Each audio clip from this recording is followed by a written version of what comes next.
Following a Palm Sunday celebrations on April 13th, Islamic Fulani extremists slaughtered at least 54 Christians in the village of Zeek near Josh Plateau State. Local leaders are calling the attacks a targeted and act of genocide against the Christian community. Eyewitnesses said the attack lasted more than an hour, leaving 103 households destroyed and the entire village displaced. Frustration mounted as residents reported a delayed military response and accused security forces of bias, disarming the local Christian youth but not the Fulani attackers. The Reverend Hezekiah Mukan officiated the mass burial of 51 Christians on April 14th. Mukan, also chair of the Christian Association of Nigeria, consoled locals reading from 1 Thessalonians 4:13, calling on everyone to remember their hope in Christ as they mourned the dead.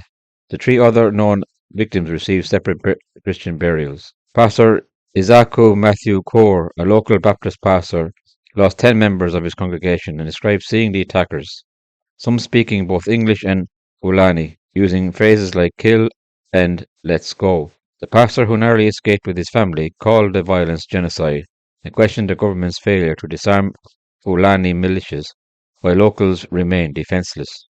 Amnesty International condemned the massacre, which left elderly people and children butchered in their homes. The inexcusable security lapses must be investigated, Amnesty stated, adding that mere statements of condemnation are insufficient without justice and accountability.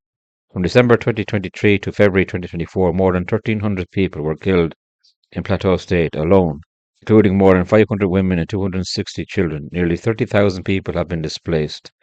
The frequency and pattern of the attacks have led to growing fears of an orchestrated campaign to forcibly displace Christian communities and seize their ancestral lands. Eli Baku, a state lawmaker representing the affected area, called the attack evil and pleaded with the international community to urgent intervention. One day we will have no people left in our constituency, he warned, criticizing and selective disarmament of vulnerable villagers. Plateau State Governor Caleb Manasseh Utwang condemned the attacks as coordinated acts of terror aimed at ethnic cleansing.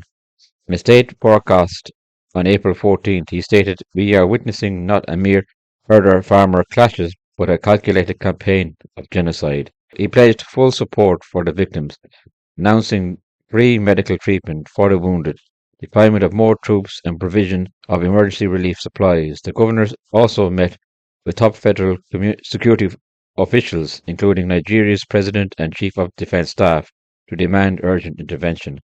Despite these measures, confidence in Nigeria's ability to protect its Christian communities continues to erode as international organizations monitor the situation. Urgent calls for justice, protection, and humanitarian aid are rising. Please continue to pray for those who have grieved for the loss of their loved ones. Also, continue to pray for Nigeria that they will know peace through Christ. Until the next time, take care.